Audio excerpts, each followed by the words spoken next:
Président Banakani, merci de répondre présent tous les jours, malgré votre agenda assez dense à nos programmes médiatiques. C'est un devoir, hein. C'est un devoir, c'est un engagement, c'est une responsabilité. Donc, j'ai le plaisir à voir que à chaque fois, je suis dans la capacité de l'assumer ou de les assumer, de voir les responsabilités, etc. Donc, c'est un plaisir.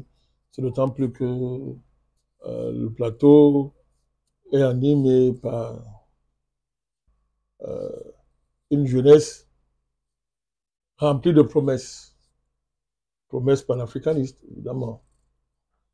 Et puis, un auditoire qui ne cesse de s'agrandir au jour le jour, euh, attaché à cette démarche politique et géopolitique assez originale. Donc, c'est toujours un plaisir de me retrouver avec vous et avec tous ceux qui, cette grande communauté numérique, grande communauté d'engagement, de combat, de lutte et de perspectivation. Voilà, donc je suis très content d'être là. Merci, Président Banakani. Parce que des personnes nous ont fait confiance, parce que notre éditoire augmente de jour en jour, parce que nous constatons l'impact que votre voix a de par l'Afrique et le monde entier. Nous avons pris pour nous, sur nous, de patrouiller pour le bonheur intellectuel de toutes ces personnes qui nous ont fait confiance à travers votre personne. Et aujourd'hui, nous voulons partager avec elles l'actualité nationale camerounaise et internationale, c'est-à-dire africaine et européenne, asiatique, de partout. Nous avons pris le plaisir de fouiller, de chercher et de nous mettre face à vous pour écouter et prendre votre analyse, pour que vous décryptez ces événements-là.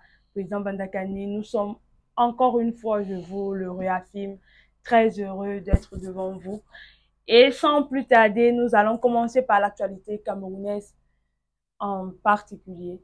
Parce que nous sommes au Cameroun, nous ne pouvons sauter les événements du Cameroun pour s'intéresser à l'extérieur. Même si vous êtes souvent taxé sur nos plateformes de plus vous occuper de l'extérieur que du Cameroun, alors que vous faites même les émissions sur le Cameroun. Et cette fois-ci, nous allons parler du projet de loi de finances de 2025 au Cameroun, qui a été déposé à l'Assemblée nationale et qui est actuellement en examen. Et on entend déjà une augmentation d'environ 300 milliards, président. Ça effraie un peu pour ceux comme nous qui ne sont pas habitués aux grands montants, même si c'est l'apanage des États. Et nous voulons savoir, aurait-il quelque chose de nouveau à se mettre sous la dent ou au contraire, de nouvelles dispositions laissent entrevoir des lendemains difficiles pour les citoyens camerounais, président? Ben, euh, la structure de la fiscalité camerounaise, et, qui est historique de par la structure même et la nature de l'économie camerounaise depuis les indépendances, euh, a connu deux temps majeurs. Deux temps majeurs. Euh, des années 60 jusqu'aux années 80-90,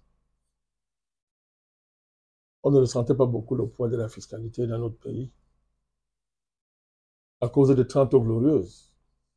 Les 30 glorieuses correspondaient à 30 glorieuses aussi, 30 glorieuses fiscales. Je caricature, mais je schématise, mais c'est pas faux. Donc, les 30 glorieuses ont rendu euh, la fiscalité comme étant quelque chose d'extrêmement silencieuse, invisible. Pourtant, elle existait déjà. Elle existait déjà. Donc, il y avait une espèce de correspondance entre les recettes de l'État et ses dépenses, dans une certaine mesure. Ce qui a masqué, pendant un bon bout de temps, la nature néocoloniale de l'économie camerounaise et l'incidence de cette néocolonialité sur ces perspectives fiscales. Il a fallu attendre les années de crise économique, les années 80, 89, 90 en montant, avec la capitulation idéologique et stratégique de l'État camerounais, qui est devenu un État purement néolibéral, en plus d'être néocolonial. Depuis notre adhésion à l'OMC, ben, on est entré dans ce que j'appelle le nouveau cycle de la fiscalité camerounaise, à savoir un cycle fait d'intensification de la collecte fiscale, qui est marqué par la pression fiscale. Parce que l'État doit financer son fonctionnement, doit financer ses investissements, etc., etc. Donc, dans un contexte où la rareté ou bien l'effondrement des recettes de l'État, tels qu'on les a connus pendant les 30 glorieuses, alors que ces dépenses augmentaient, ont conduit naturellement l'État à s'endetter pour maintenir ces grands équilibres et deuxièmement pour financer ces investissements. Mais cette dette-là, il faut les rembourser. Il faut les rembourser alors que, par principe, l'assiette fiscale n'augmente pas de manière fondamentale. N'augmente pas parce que c'est un contexte où les créations d'emplois ne sont pas durables, pour ne pas dire sont minimales. D'autant plus que en adhérant à l'Organisation mondiale du commerce, on a ouvert nos frontières.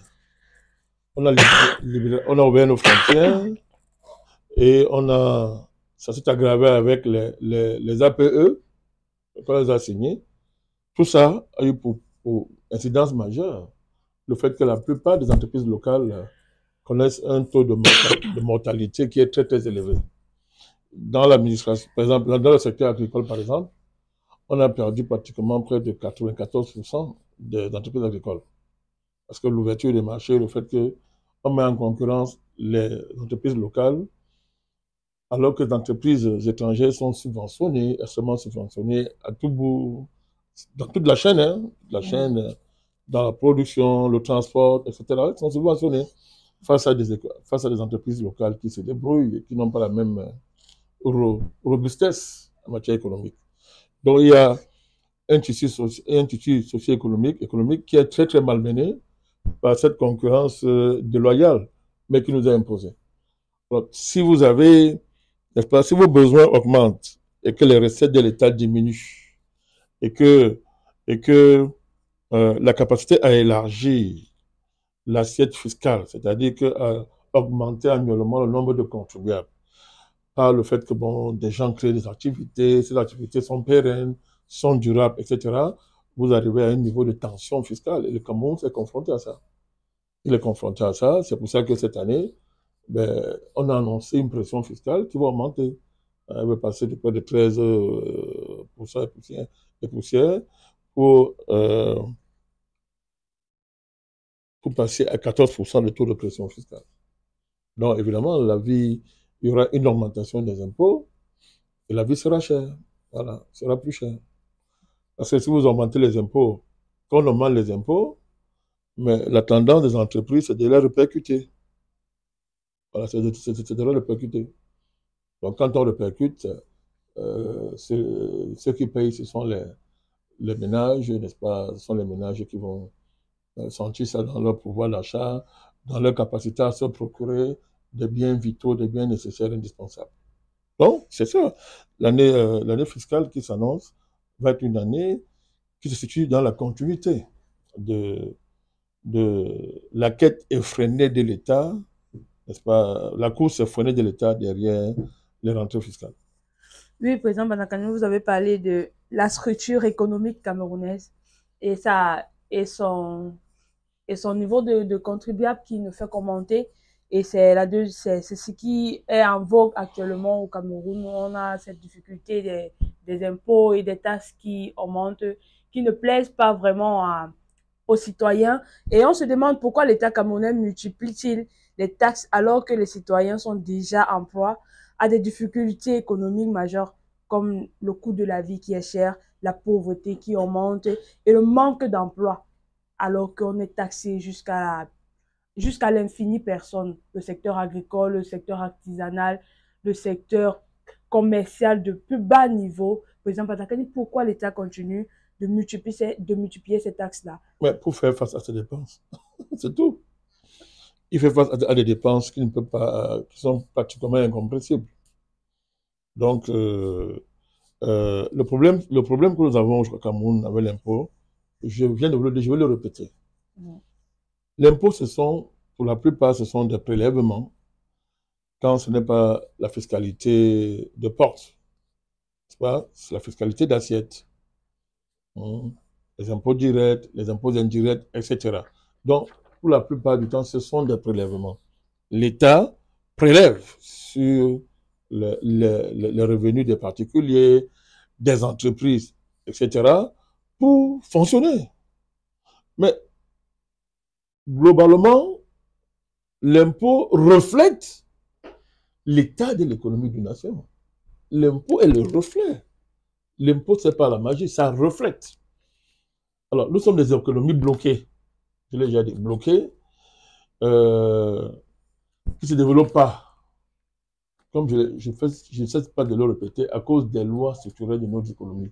Ces lois sont des lois néocoloniales. Le caractère principal de l'économie néocoloniale, c'est le blocage des forces productives. Je l'ai dit.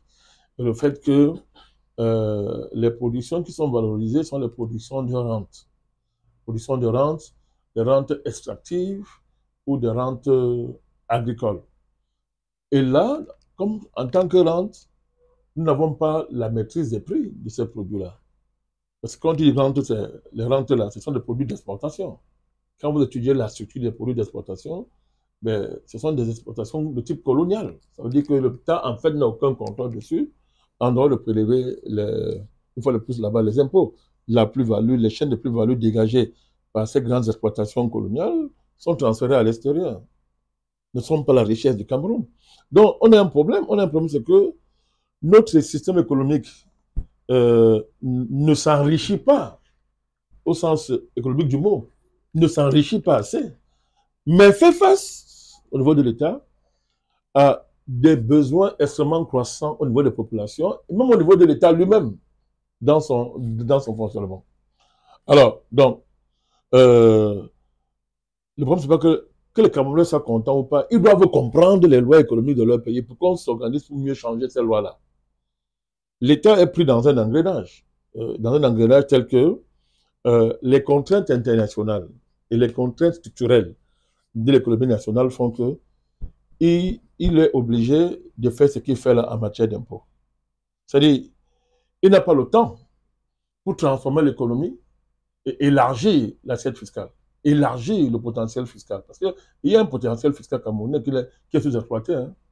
Il y a un potentiel fiscal qui est sous-exploité. Parce que ça reste en potentiel. Parce que l'économie est bloquée. Donc, on ne comprend pas que nous exportons, nous importons le manioc, du riz, du blé. On ne comprend pas que nous soyons producteurs de pétrole, mais que nous importions le pétrole. Hein, les agrumes, etc. Mais vous ne voyez pas que c'est une économie totalement extravertie. C'est une des manifestations du blocage des forces productives. Nous importons des choses qu'on est en capacité de produire localement. Pourquoi on ne le fait pas? Pourquoi on ne le fait pas? Alors, si vous importez des choses, pas, qui, lorsqu'on fait le ratio avec vos exportations, débouche sur un déficit structurel, mais vous avez ce type de fiscalité. Vous avez ce type de fiscalité. Je vais être encore plus précis. L'économie camerounaise, c'est un secteur formel et un secteur informel. Vous avez un secteur informel qui lui occupe pratiquement près de 80, plus de 80% des populations, secteur informel. Mais il reste quoi à l'État? Secteur informel, c'est là où l'État jusqu'à présent est allé traquer les niches fiscales. et aller, n'est-ce pas, c'est là-bas. Vous voyez qu'on a 80% de potentiel de fiscalité qui est sous-exploité parce que l'État ne connaît pas jusqu'à présent comment il va valoriser ce secteur informel. C'est un gisement fiscal extraordinaire. Il ne sait pas comment est-ce qu'il va valoriser ce secteur informel. Parce que, comme je le dis, il n'a pas le temps. Entre la pression de la dette, la pression du fonctionnement de l'État, etc., ben, il est obligé il est sous pression lui-même. Il est obligé de taxer là, et finalement même, de taxer presque les mêmes contribuables à la limite. Donc c'est ça qu'il s'agit. Le problème, il est là. Ça, c'est le problème structurel que nous avons. Alors que si vous voyez que si on met le monde au travail, sérieusement, et que on arrive à formaliser de manière intelligente les activités informelles du pays, mais on peut par exemple mettre en avant ce que nous appelons une fiscalité d'échelle. De vous baisser les impôts, mais à partir du moment où beaucoup de personnes commencent à contribuer, la baisse des impôts se traduira par un enrichissement fiscal de l'État. Mais pour l'instant, ce n'est pas le cas. C'est le propre des économies néocoloniales. Voilà. Président Mandakani, vous avez fait une sortie sur cette antenne même où vous avez commenté les propos d'un politicien qui disait que le problème de l'Afrique, des pays africains, c'est le manque technologique, pour paraphraser. Et quand on observait les commentaires, c'est vrai qu'on va faire une émission spéciale pour ça. Quand on observait les commentaires, les Africains en général disaient et étaient d'accord que si l'Afrique développait son secteur technologique, ça pourrait sortir l'Afrique tout entière dans la pauvreté parce que l'Asie a fait le même exemple et aujourd'hui, il est compté parmi les continents les plus développés. Président Malka, est-ce que vous partagez cette vision-là? Est-ce que vous pensez que si l'État camerounais, par exemple, investissait dans le développement technologique, ça aurait aidé à la gestion de ces finances calamiteuses-là? Oui, bien sûr, parce que ça suppose une transformation de l'économie du pays. Parce que la rente technologique nous coûte cher. En termes d'intrants, ça nous coûte extrêmement cher parce que ceux qui fabriquent la technologie nous les vendent très cher. Vous prenez l'exemple d'un secteur comme le téléphone, la téléphonie, là, les communications téléphoniques. On voit très bien comment le niveau d'argent que les compagnies de téléphone là prélèvent dans notre pays et envoient à l'étranger. Ils sont allés jusqu'à maintenant créer la banque mobile avec les banques mobiles là. Vous voyez, c'est-à-dire que mais cet argent ne reste pas chez nous, ces richesses vont à l'étranger. Parce qu'on nous vend une grande technologie sur laquelle nous n'avons pas de prise. Alors, ça, c'est purement factuel ce que je dis. Maintenant, dans le fond, évidemment que j'ai lu ces genres de commentaires et puis ce qu'il est. Les dépôts, Comment dire ça, ce qu'il propose, le font avec une espèce d'enthousiasme, certes innocent, mais très improductif sur le plan stratégique et sur le plan politique. Parce que dire que l'Afrique va s'en sortir si elle devient une puissance technologique, mais on n'a rien dit quand on dit ça. Hein. On n'a absolument rien dit. Ici, on va dire que l'Asie était comme ça, vous n'avez rien dit. Il y a un ensemble de processus politiques, stratégiques à remplir pour arriver à l'indépendance technologique. Et c'est ça où, c'est à ce niveau que ces commentaires-là échouent parce qu'ils ne veulent pas affronter ça. Convoquer les hommes de l'Asie ne règle pas le problème de l'Afrique. Dire que les Asiatiques étaient comme vous. Quand vous avez dit ça, vous paraissez rationnel dessus, mais vous n'avez pas réglé le problème de l'Afrique. Les panafricanistes, contrairement à eux, nous attaquons le problème fondamental. Nous voulons créer les conditions propices à l'émergence technologique. C'est inséparable de la souveraineté, de l'indépendance, de la libération économique. C'est l'économie libre qui fait de la technologie. Donc, quand on parle de l'Asie, quand on parle de la Chine et consorts, ce ne sont pas les mêmes conditions historiques. Oui, la Chine a été colonisée, mais la décolonisation de la Chine n'est pas le même processus de colonisation qu'il y a eu en Afrique. Est-ce qu'on a néocolonisé la Chine?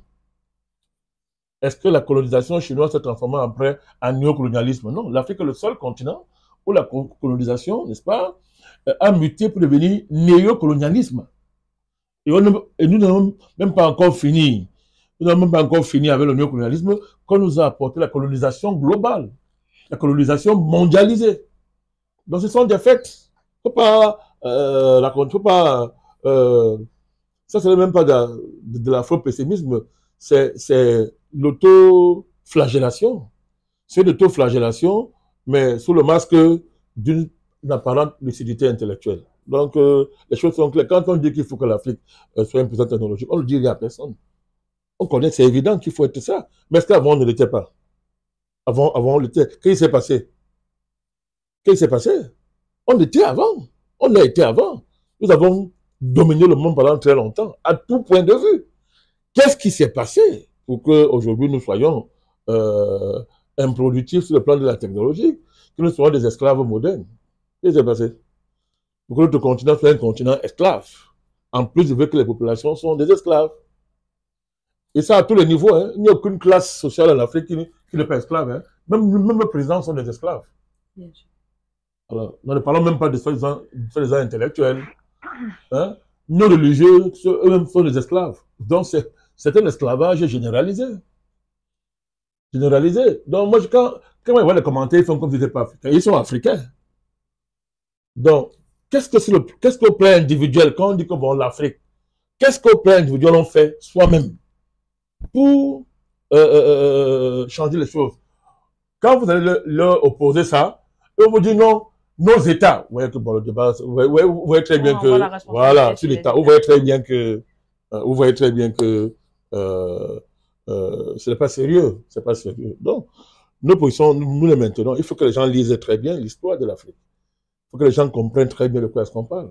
Ce n'est pas une affaire c'est pas une affaire, oui, l'Afrique, c'est la technologie. Mais nous étions avant maîtres de la technologie. Qu'est-ce qui s'est passé? Si on n'arrive pas à expliquer ce processus de manière scientifico-logique, ben, on va donner des points de vue qui ne vont pas dépasser les commentaires que nous faisons sur cette plateforme. Merci, Président Bandakani. Toujours dans notre actualité, nous faisons un tour à l'étranger maintenant et nous allons aborder le sujet du Nigeria. On a assisté le 28 novembre dernier à une visite que le président Bola Tinubu a rendue à son homologue français. Et les journaux faisaient état de ce que c'était une visite d'État pour approfondir les relations économiques entre les deux pays, c'est-à-dire le Nigeria et la France. Et certains commentaires faisaient état de ce que ça faisait environ 24 ans que cela ne s'est plus produit, c'est-à-dire qu'il n'y a plus un déplacement d'un président nigérien vers la France ou alors le contraire.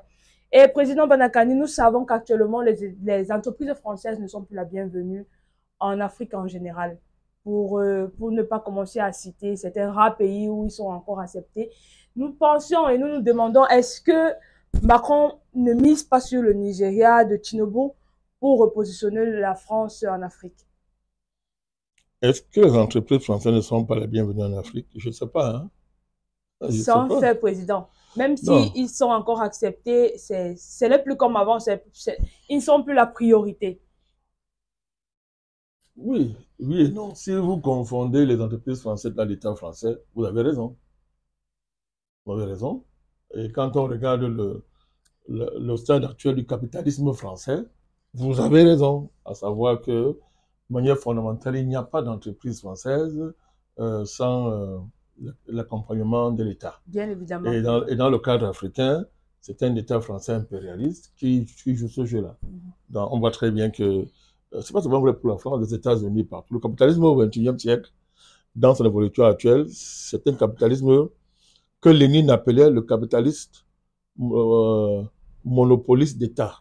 Monopoliste d'État. Ça veut dire que sans l'État, le capital ne peut rien faire sans l'État. Donc l'État est au service de ce capital-là. Donc à ce niveau, vous avez raison. Mais les entreprises françaises ne sont pas les bienvenus en Afrique. Ce n'est pas nous qui les chassons. C'est à cause de leur politique. Très bien. Je voulais nuancer. J'ai fait exprès de vous attaquer pour qu'on nuance. Parce que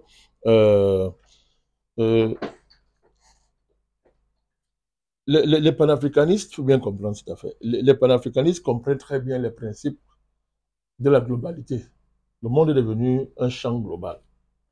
Ce sur quoi nous sommes intransigeants, c'est la non-réciprocité. La non-réciprocité. Là, on est intransigeant. Mais les Africains ne se sont pas levés un matin, ils disent que bon, nous ne voulons plus l'entreprise française. Non, ce sont les entreprises françaises liées à l'État français qui, par leur méthode de fonctionnement en Afrique, n'est-ce pas, créent les conditions de leur incapacité à s'adapter et attirent la fureur de la population africaine. Mais une entreprise française qui joue le jeu sain de la compétition, de la concurrence, n'est-ce pas, a priori, n'aura pas de, je dis bien a priori, n'aura pas de problème. Mais c'est une tendance qui est là. La tendance est la décolonisation. Comme les entreprises françaises, pour la plupart, ici, étaient sous le modèle colonial, ben, elles sont très, très mal parties. Je veux pas être plus réaliste que le roi. Même le soi-disant président, quand il était au Cameroun, il a fait le constat. Il leur a demandé de se mettre à la page. C'était en public, hein. Il leur a demandé de se mettre à la page parce que lui-même, il constatait que ben, l'héritage colonial, là, n'est plus tenable dans le contexte actuel où des entreprises multinationales attachées à d'autres pays, d'autres acteurs économiques sont là et n'utilisent pas les méthodes coloniales françaises. Et de ce fait, livrent une concurrence terrible aux entreprises françaises qui ne sont pas du tout à la hauteur. Mais il faut faire attention, ce n'est pas toutes les entreprises françaises qui sont dans cette situation. Il y a des entreprises françaises dans les pays africains qui s'en sortent. Hein. Il y en a qui s'en sortent. Donc la tendance, c'est ne confondons pas la décolonisation, y compris décolonisation économique, et la haine a priori des entreprises françaises. Il faut laisser à la France le racisme d'État et son versant économique, c'est pas la préférence nationale, tel que Marine Le Pen la décline, et les autres racistes français, les Zemmour. Donc, nous, on observe ça de près.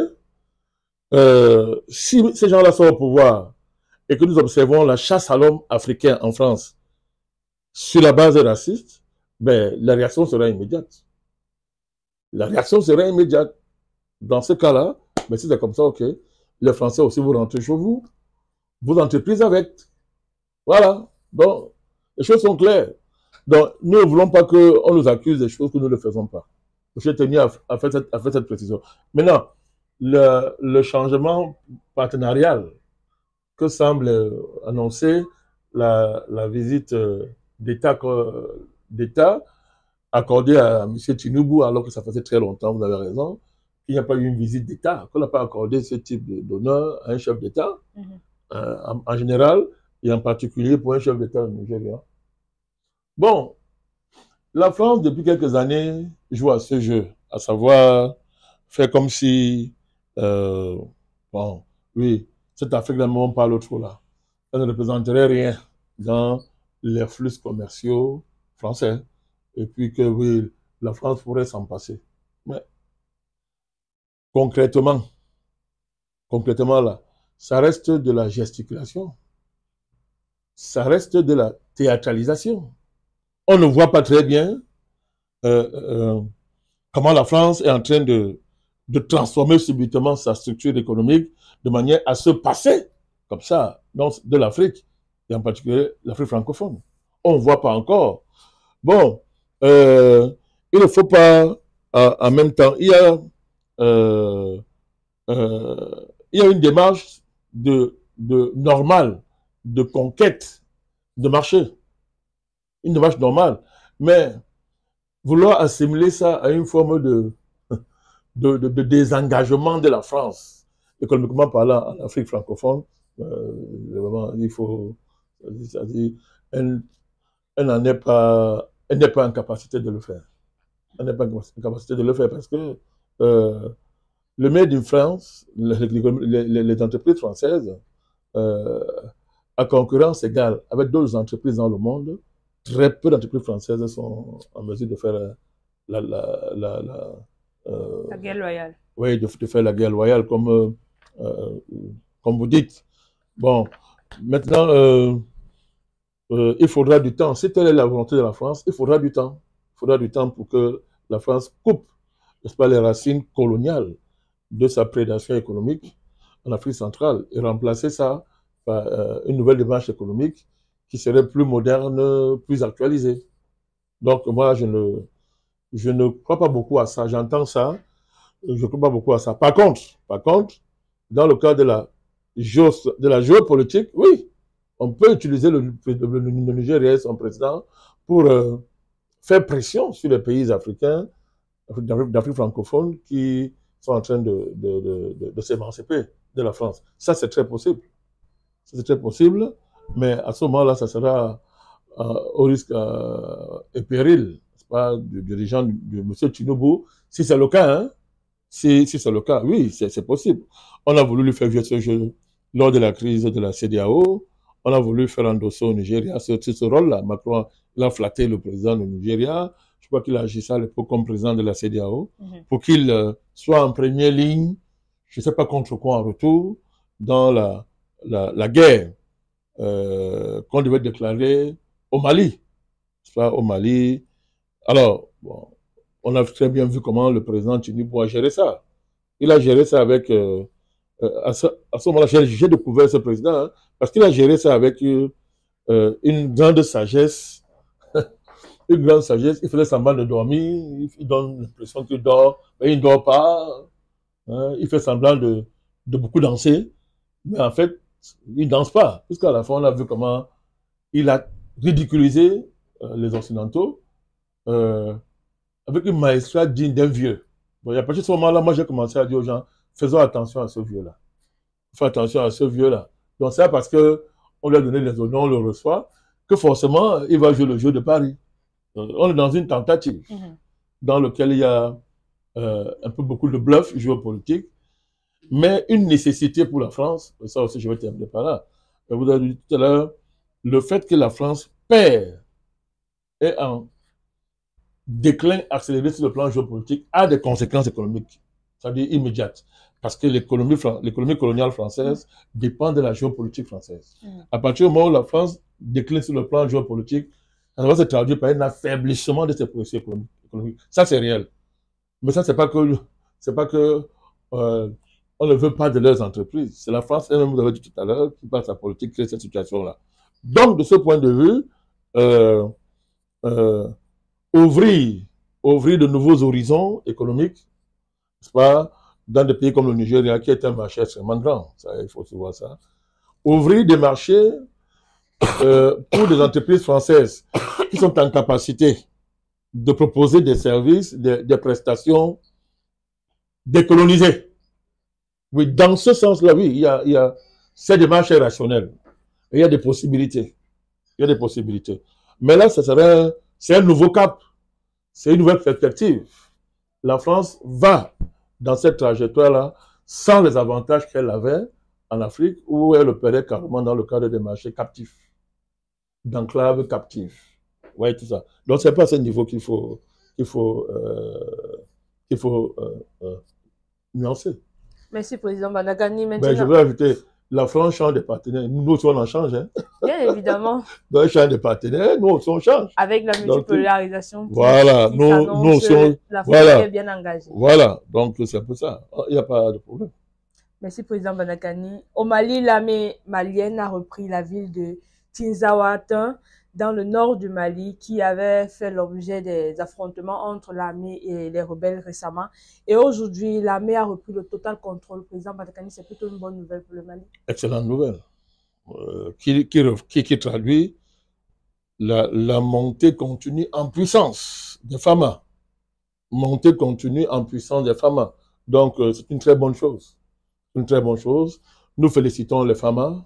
Nous félicitons le chef des armées, le président Assimi Goïta des FAMA. C'est une très bonne nouvelle. Et ceci arrive alors que les séparatistes de ce côté-là s'étaient réorganisés pour former un front indépendantiste. Oui, pour dire que maintenant ils réclament l'indépendance. Oui. Ce n'est qu'une très bonne nouvelle. Il faut continuer. il faut sécuriser tout le territoire malien. Il n'y a même pas, il ne devrait plus avoir un seul mètre de kilomètre du territoire malien qui ne soit pas sécurisé. Donc c'est une très bonne chose. Vraiment, nous félicitons les FAMA pour cet exploit. C'est encore une grande défaite stratégique, tactique pour les terroristes et leurs parrains que nous connaissons tous, la France en particulier et l'OTAN en général. Président Banakane, nous restons au Mali avec le président Assimi Goïta qui a évoqué très récemment des préparatifs d'élections au Mali. S'avance-t-on vers la fin de la transition, président Banakane, alors que c'était l'un des points sur lesquels l'ancien Premier ministre, M. Shuga Kokala Maïga, avait insisté. Il avait parlé de l'organisation de la fin de la transition. Et après qu'il soit limogé, aujourd'hui, le président Assimi Goïta interpelle le gouvernement aux préparatifs des élections, président Banakane. Est-ce qu'on avance vers la fin de la transition et quelle est la leçon qu'on va retenir avec ce limogeage de l'ancien Premier ministre? Je vais tourner la page de ce sujet-là. Moi, j'ai tourné la page, je n'y reviens plus, parce que ce sont des... à un moment donné, il y a eu un grand risque, à savoir diluer les débats de fond, diluer les véritables questions de fond de la transition malienne dans la polémique et dans les polémiques qui font le lit des divisions inutiles. Bon, nous avons eu à dire ce qu'on avait à dire sur ce que vous avez appelé le limogeage de l'ancien Premier ministre. Nous avons tourné la page. Maintenant, le président Assimi Goïta exerce les prérogatives qui sont les siennes. Donc, s'il décide qu'il faut aller vers les élections qui sont censées mettre fin à la transition, mais il est dans son rôle. Il est dans son rôle c'est lui le chef de la transition. Il est dans son rôle, conformément à la constitution malienne et conformément à la charte de la transition, aux différents engagements auxquels il est lié, etc. Donc vraiment, pour nous, c'est pas un souci. Hein. C'est pas un souci. Nous ne doutons pas de la capacité de tous les acteurs maliens à être conscients de la nécessité de préserver les acquis et de s'assurer de faire la différence entre l'électoralisme inutile et des élections totalement maîtrisées dans le cadre de tout le processus qui est en cours au Mali. Voilà. Merci, président Banakane. Toujours dans ce même sillage de la domination des États sur le terrorisme, nous avons assisté au cas syrien où l'armée syrienne a récupéré une bonne partie de ces villes et de ces villages vers le Hamas. Et ils ont dominé, ils ont dépassé ces terroristes-là. Alors que l'Occident est bel évidemment derrière ça. L'Iran se positionne comme un partenaire favorable, président Banakane. Nous voulons avoir votre analyse dessus parce que l'Iran a dit étudier la demande d'envoi de troupes en Syrie. La Syrie est un pays qui nous a longtemps préoccupés. Avant même le déclenchement de la renaissance panafricaniste, quand nous avons décidé de le faire, je m'occupais déjà de la Syrie. J'ai fait des conférences sur la Syrie et j'ai fait des annonces concernant la Syrie qui se sont réalisées. Je voudrais vous rappeler que nous avons été un des premiers en Afrique à faire des conférences géopolitiques et nous avons dit que Bachar Assad ne tombera pas. Bon, oui, il ne tombera pas, il n'est pas tombé. Il est évident qu'à l'heure actuelle, l'OTAN défait en Ukraine, veut s'orienter en Syrie. Parce qu'il ne faut pas oublier que malgré le fait que le président Assad ne soit pas tombé, le fait qu'il a reconquis une bonne partie de son territoire, il y avait beaucoup de zones en Syrie qui étaient occupées par les Américains, de manière publique claire, hein, et utilisant leurs agents terroristes, ces groupes terroristes-là, dénommés, comment on appelle ça, ils ont donné un nom à ces groupes-là, moi je sais pas comment j'appelle ça. C'est-à-dire qu'on appelait l'opposition syrienne. Opposition armée syrienne, opposition nationale armée syrienne, mais c'est en fait des terroristes, des groupes terroristes, portés à bout de bras par les Américains. Donc, il y a eu, pendant que le président Assad a consolidé son régime grâce à l'appui du président Poutine et de l'Iran, c'est pas, on a laissé des zones importantes du pays sous contrôle américain. Alors, la guerre en Ukraine les a préoccupés, mais nous savons comment ces gens-là fonctionnent. Maintenant qu'ils savent qu'ils sont en train de perdre en Ukraine, et ils sont en train de trouver de nouveaux travail. Il faut trouver du travail à ces armées informelles, pas, qui sont leur création. Donc, il est normal qu'aujourd'hui, ils vont se réorienter un peu au niveau de la Syrie. Donc, dans ce sens-là, ça explique grandement le fait que comment on dit ça, qu'on observe ces attaques, comment on dit ça, ce regain d'activité, soit au niveau des rebelles, ce qu'on appelle l'opposition syrienne. Je voudrais ajouter à ça une donnée géotactique qui est factuelle. C'est aussi une manière de remettre la balle à Poutine. Puisque vous savez très bien que le président Poutine a été clair. Si vous armez vos proxys, moi aussi je vais armer les groupes qui s'opposent à vous dans certaines zones névralgiques. C'est le cas au niveau du Yémen, par exemple. Donc c'est une bonne façon aussi d'affaiblir l'axe Iran-Russie. C'est de bonne guerre. Donc, tout ceci expliquant cela, la réaction de l'Iran, c'est pas actuellement, va dans le même sens que la réaction de la Russie qui est rapidement attendue dans les heures qui viennent, puisque le président Assad a fait un déplacement en Russie. Ces jours-ci, il était en Russie. Et certainement là, il faut s'attendre à une réaction, n'est-ce pas, de la Russie et de l'Iran, qui certainement vont voler au secours, comme d'habitude, du régime de Damas. Donc moi, je pense que l'opposition syrienne, comme on l'appelle, que c'est en réalité des groupes terroristes, totalement pris en charge par les États-Unis, la France, les pays occidentaux, bon, a cru peut-être que c'était le moment que c'était son moment. Mais moi, je pense que ça va pas aller loin.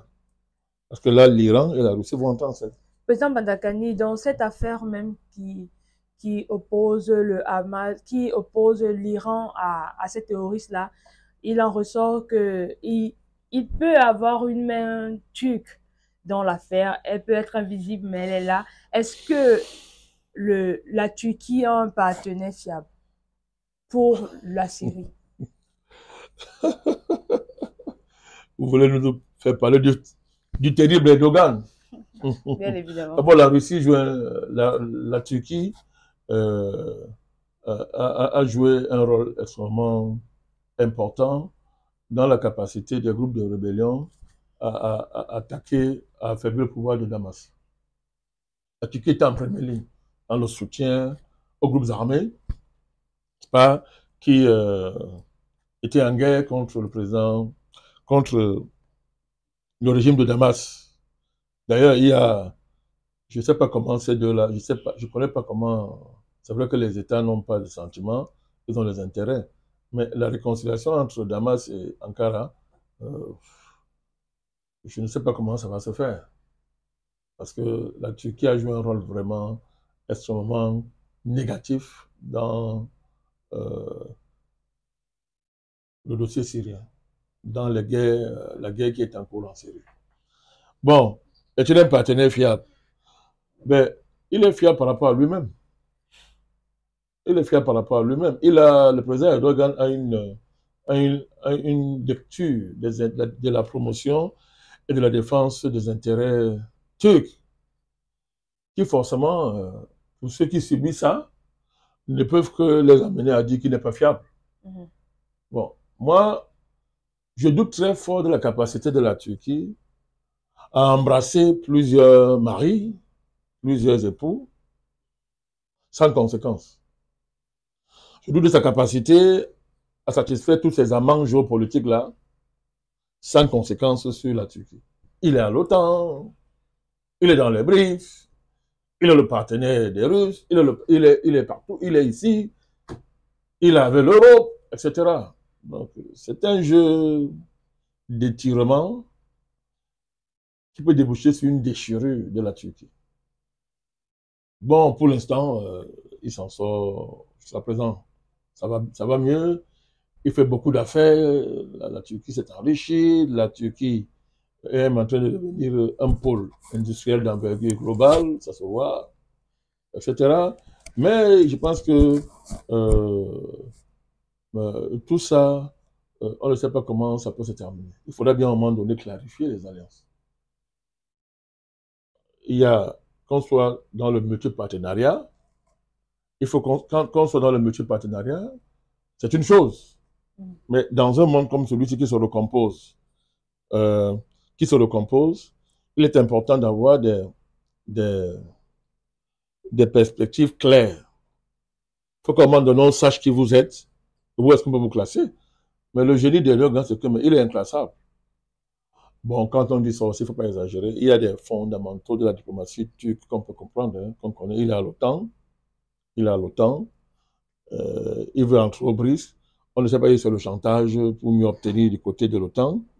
Depuis qu'il y a eu le fameux coup d'État qui avait été, d'après le régime turc, qui avait été porté par les USA, il y a eu un virage stratégique à titre personnel du régime syrien, du régime turc. Je pense qu'il y a même qui a décidé vraiment de revoir totalement ses rapports avec les États-Unis et de redéfinir complètement ses orientations géopolitiques et géostratégiques. Quand nous savons que c'est grâce à Poutine qu'il a survécu à ce coup d'État, parce que les gens oublient, c'est Poutine qui l'a sauvé, hein, c'est Poutine qui l'avait sauvé, bah, et tout ça a débouché sur un partenariat stratégique entre la Turquie et la Russie. Mais vous savez, les Russes ont une tendance à ne pas avoir de liens exclusifs souvent avec les pays avec lesquels ils coopèrent. Donc, tant qu'il ne franchit pas les lignes rouges, bon, on le regarde. Mais là, ce dossier syrien, il est du mauvais côté, parce que lui, il est en première ligne dans la guerre qui est menée au régime de Damas sur la base des seuls intérêts géopolitiques turcs.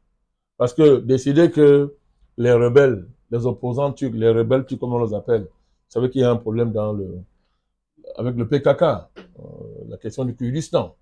Donc décider que non, vraiment, la Syrie est d'office une base arrière pour, par exemple, les rebelles du PKK, et par là décider de faire ce qu'il a fait, vraiment du point de vue géopolitique, du point de vue géopolitique, du point de vue d'une morale géopolitique, ça paraît naïf, hein. C'est pas très sérieux, ça, c'est pas très sérieux. D'autant plus que la décision de renverser le président Assad était basée sur quoi? C'était basé dans le cadre de cette reconfiguration du Grand Moyen-Orient, décidé du Proche-Orient, du Moyen-Orient en Grand Moyen-Orient. C'est le fils Bush au pouvoir aux États-Unis qui avait décidé de ça, à la faveur de la guerre en Irak, de l'invasion de l'Irak. Donc, vous voyez très bien que sur la base d'une analyse unilatérale des intérêts géopolitiques occidentaux, américains, lors d'une réunion au Conseil de sécurité américain, on a décidé que, bon, voilà, on va détruire 7 pays, parmi lesquels la Russie, pardon, la Syrie. Mais il y a un général qui a demandé, mais Wesley Claes a demandé, mais ils ont fait quoi? On a dit non. Ce qu'ils ont fait, c'est que nous avons décidé qu'on va les détruire. Nous avons décidé de reconfigurer le Moyen-Orient. Alors, et le crime de ces pays-là, c'est d'être dans notre axe de reconfiguration. Et on a inventé un concept géopolitique, État voyou, rock state, État voyou. Et ça faisait qu'on vous appelle, qu'on vous nomme État voyou, et vous étiez mort. On peut vous attaquer, on peut vous détruire. Saddam Hussein était l'État voyou par excellence, puisqu'il avait décidé que désormais il va vendre son pétrole en euros, au détriment du dollar. Donc c'était un parfait État voyou. on a inventé une affaire qu'il a les armes de destruction massive. Vous connaissez la suite. C'est dans ce cadre-là, la Syrie était dans cette liste-là. Il y a une alliance comme ça de les États-Unis avec quelques têtes couronnées du Moyen-Orient. C'est toujours comme ça qu'il marche, etc. Et monsieur Erdogan, n'est-ce pas, se retrouvait dans le conglomérat, dans le cartel. Mais à l'époque, il s'entendait avec les États-Unis, très bien, dans le cartel. Et sous couvert donc de lutter contre ses propres rebelles, il a entré dans cette coalition-là, qui a mis ce pays en ruine. Donc nous, on soutient le président Assad, il a tout notre soutien. Nous soutenons la Syrie, nous soutenons le président Assad, et il ne tombera pas. La Syrie ne tombera pas.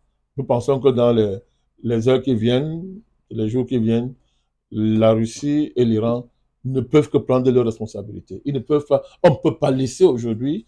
Il serait extrêmement dangereux pour la Russie et l'Iran de laisser le régime syrien tomber dans les mains de cette bande de terroristes manipulés par l'Occident qu'on voit en train de se mettre en mouvement là.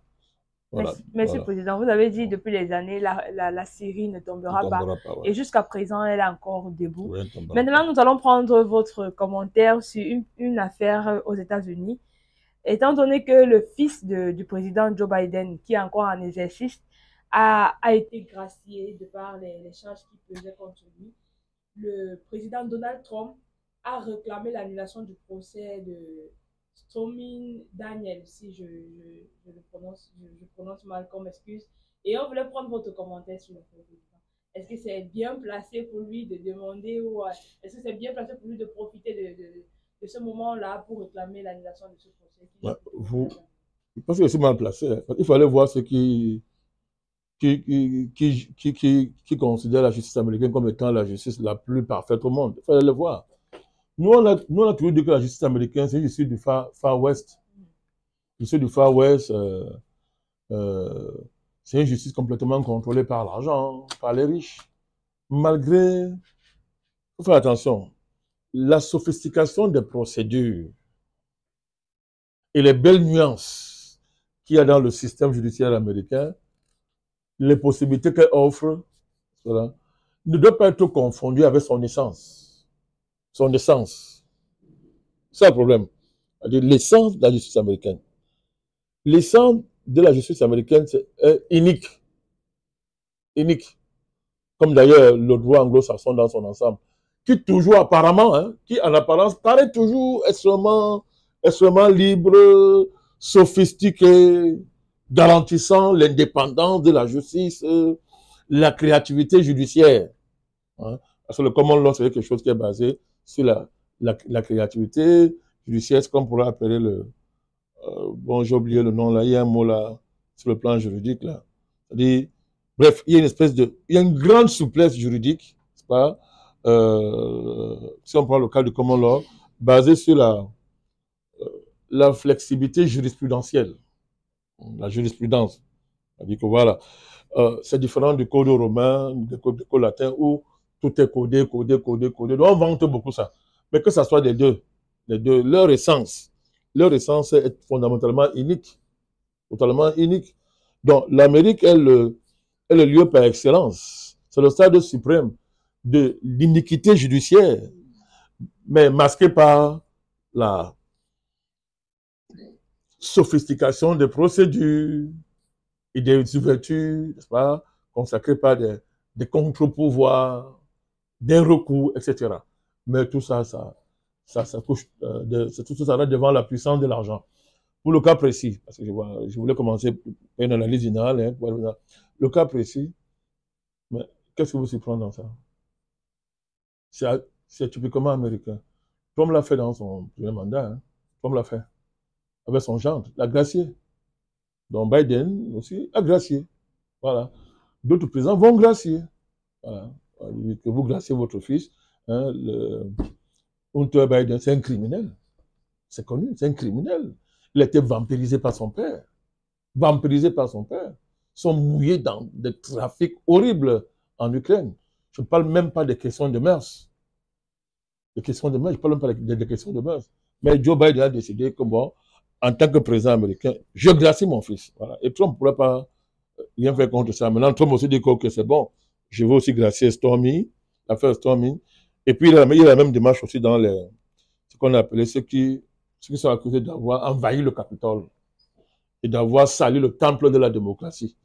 Si on écoute les élucubrations du Tintin de l'Élysée, là. Donc, donc, euh, donc moi c'est dans le cadre de... Aux États-Unis, quand tu as l'argent, tu ne vas pas en prison. C'est connu. Quand tu as l'argent, tu pars rarement en prison, puisqu'on achète la justice. Tu peux même tuer les gens comme tu veux. Tu as l'argent, tu payes ta caution, tu vas au quartier. Aux États-Unis, quand tu as des moyens d'avoir des meilleurs avocats, tu passes de coupable de facto pour devenir innocent. De jure. L'argent. L'argent. Donc, vraiment, je ne suis pas surpris par ce genre je ne suis pas surpris. On est là au cœur de la politique américaine. Les copinages, les confréries, les appartenances à des réseaux. Et ces réseaux sont plus puissants que les lois. Ont la capacité de contourner la loi. Aux États-Unis, c'est comme ça. C'est le cas des puissances financières, des lobbies, etc. Donc, voilà, donc, aucune surprise. Président Benakani, nous voulons prendre votre analyse sur un dernier sujet avant de terminer.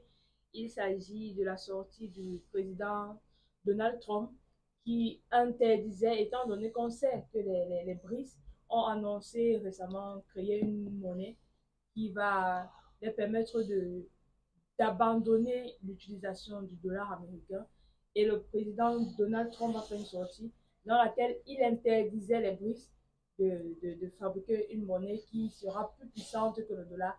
Et il interdisait même tout soutien à une autre monnaie qui va pouvoir mettre hors de circulation le dollar américain. Et nous voulons prendre votre analyse par rapport à ça.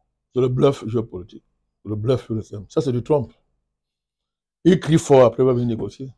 Parce que les émotions de Trump et sa manière de brailler politiquement,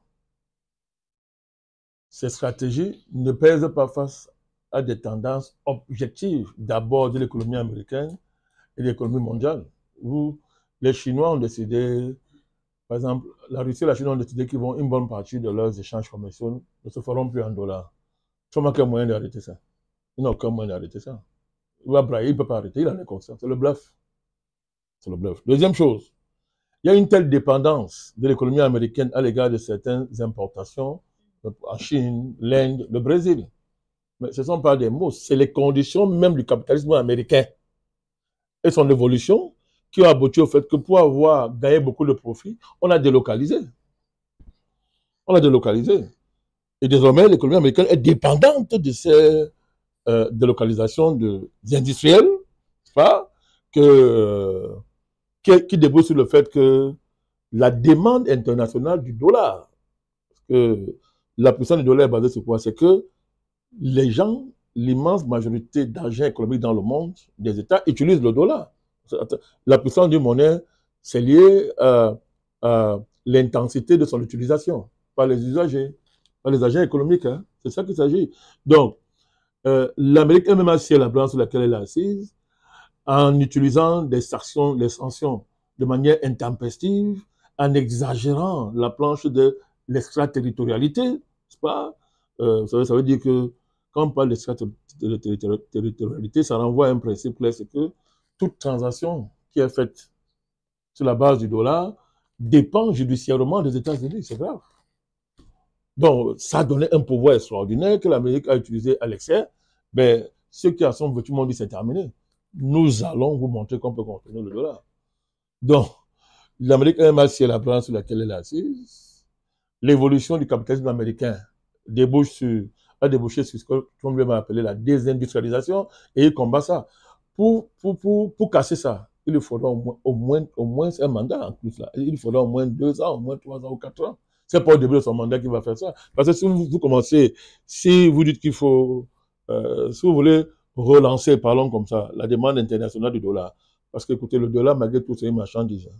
C'est une marchandise. Parce que une des choses que le capitalisme a réussi, c'est de transformer l'argent en marchandise.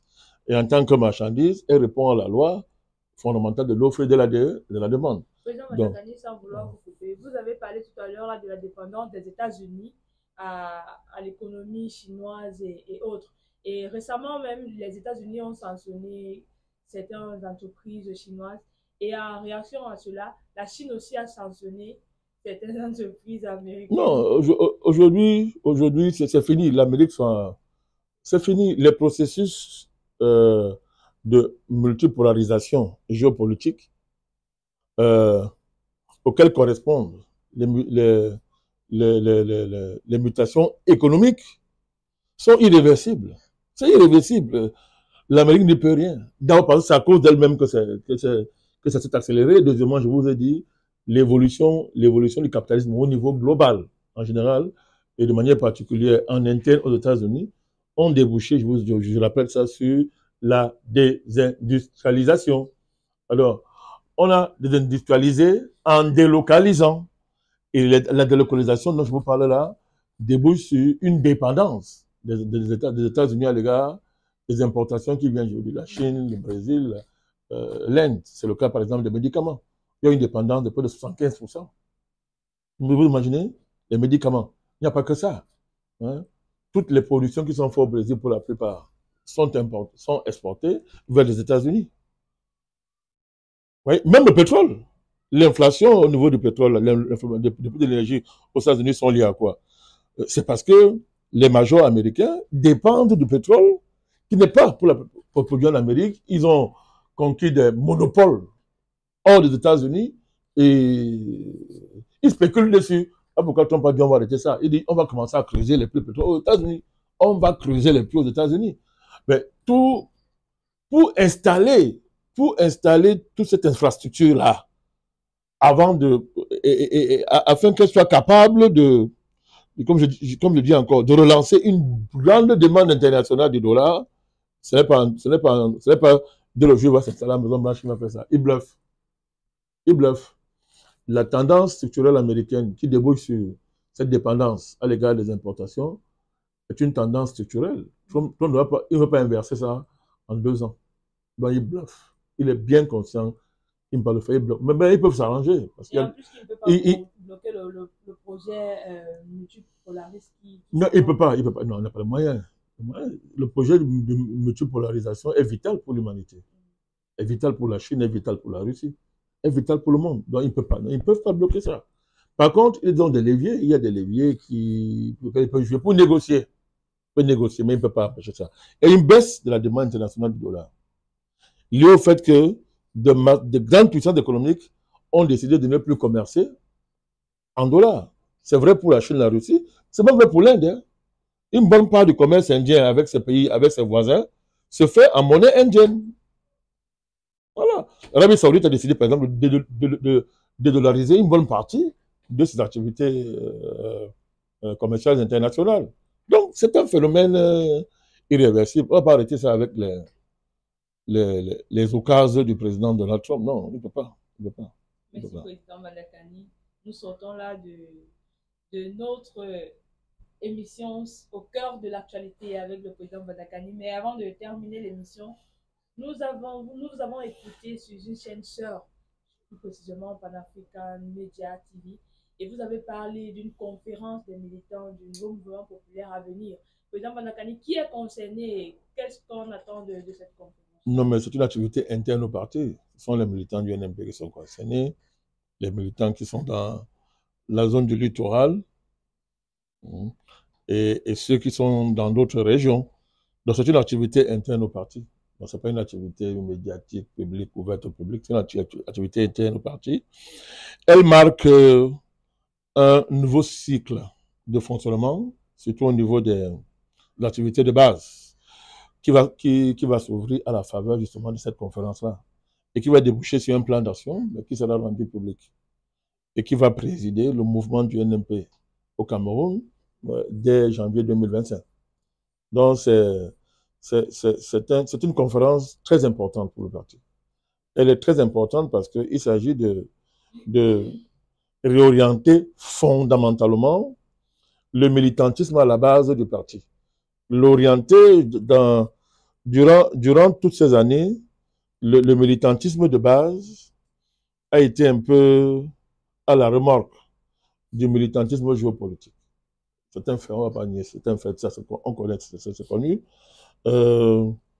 parce qu'il fallait euh, préserver notre pays. Il fallait changer les mentalités. Il fallait changer les thèmes du débat en interne. Il fallait renouveler l'intelligence des Camerounais.